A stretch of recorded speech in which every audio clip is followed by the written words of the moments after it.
Di video kali ini kita akan membahas tentang PTK, supervisi, dan hubungan di antara keduanya.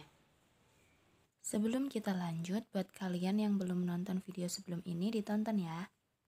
Akan kembali materi yang kemarin bahwa PTK itu adalah suatu tindakan untuk memecahkan masalah pembelajaran yang ditujukan, yang berguna untuk meningkatkan mutu pembelajaran itu sendiri. Tentu kita tidak asing lagi dengan kata supervisi.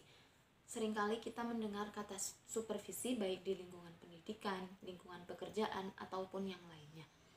Secara etimologis, supervisi berasal dari bahasa Inggris yaitu super dan vision. Super itu yang artinya atas, sedangkan vision itu yang artinya melihat. Jadi, ketika digabung, supervision itu adalah melihat dari atas. Kita simpulkan bahwa supervisi itu adalah kegiatan mengawasi yang dilakukan oleh orang yang mempunyai jabatan lebih tinggi kepada orang yang mempunyai jabatan lebih rendah. Lalu apa sih fungsi utama dari supervisi pendidikan? Jadi fungsi utama dari supervisi pendidikan itu adalah untuk perbaikan dan peningkatan kualitas pengajaran. Jadi di sini seperti mengidentifikasikan kebutuhan guru yang kemudian ditindaklanjuti dengan meningkatkan kemampuan-kemampuan yang dimiliki oleh guru, juga selanjutnya membimbing guru supaya ia benar-benar akan berusaha dalam keahliannya.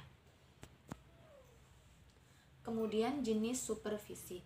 Ketika melakukan tindakan supervisi, apa saja sih yang dilakukan oleh supervisor? Yang pertama itu adalah research atau penelitian. Jadi, supervisor itu melakukan penelitian untuk menentukan, untuk mengidentifikasi masalah-masalah apa yang terjadi dalam pembelajaran yang dilakukan oleh guru. Supervisor harus bisa melakukan penelitian. Penelitian ini ditujukan untuk mengidentifikasi masalah apa yang terjadi dan merumuskan masalah melalui data yang ada. Jadi, di sini supervisor dapat mengumpulkan fakta, opini, bahkan pertimbangan yang akan dilakukan oleh supervisor. Kegiatan selanjutnya yaitu evaluasi atau penilaian. Setelah melakukan penelitian, supervisor melakukan penilaian. Penilaian ini sangat wajib dilakukan untuk mengevaluasi secara kooperatif dengan setelah berhasil mengerjakan penelitian, supervisor selanjutnya akan melakukan penilaian. Penilaian itu sangat penting untuk dilakukan. Kegiatannya itu sama-sama mencari aspek-aspek positif atau kemajuan-kemajuan yang dialami. Selain itu juga mencari apa aspek-aspek negatif atau kelemahan yang masih dialami dan juga mencari sebab-sebab kenapa kekurangan itu masih dialami dan juga hambatan-hambatannya. Kegiatan yang ketiga yaitu improvement atau perbaikan.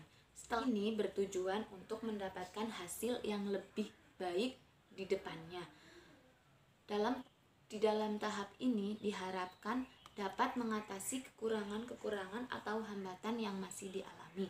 Selain itu juga untuk mempertahankan apa saja yang sudah baik dan bahkan kita harus meningkatkannya agar menjadi lebih baik lagi. Kegiatan yang keempat yaitu assistance atau bimbingan. Kegiatan ini bertujuan untuk memberikan bantuan dan juga bimbingan penyuluhan kepada objek yang diawasi atau yang dinilai. Jenis kegiatan ini seperti menyediakan waktu dan tenaga untuk dapat mengadakan perbaikan-perbaikan, kemudian mengikhtiarkan sumber-sumber, baik sumber-sumber material atau personil, serta akan menunjukkan jalan ke arah perbaikan.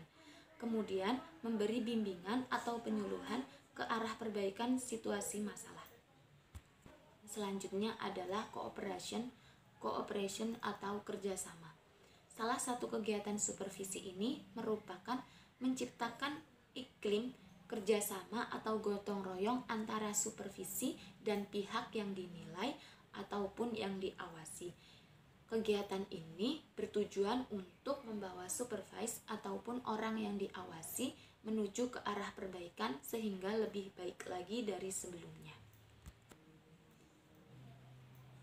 Pada intinya, kegiatan supervisi ini bertujuan untuk meningkatkan mutu pembelajaran, meningkatkan mutu pendidikan, dan meningkatkan profesionalitas. Selanjutnya, apa sih hubungannya antara PTK dan supervisi? Kita dapat simpulkan bersama, sama-sama berguna untuk memperbaiki mutu pembelajaran dan mutu pendidikan, serta meningkatkan profesionalitas, baik profesionalitas guru maupun profesionalitas supervisor atau yang di sini biasanya adalah kepala sekolah. Jadi, hubungan antara keduanya itu sangat erat dan tidak dapat dipisahkan karena sama-sama mempunyai tujuan yang sama yang setelah tadi kita bahas bersama. Sekian video dari saya, banyak kurangnya saya mohon maaf yang sebesar-besarnya. Jangan lupa like, comment, and subscribe.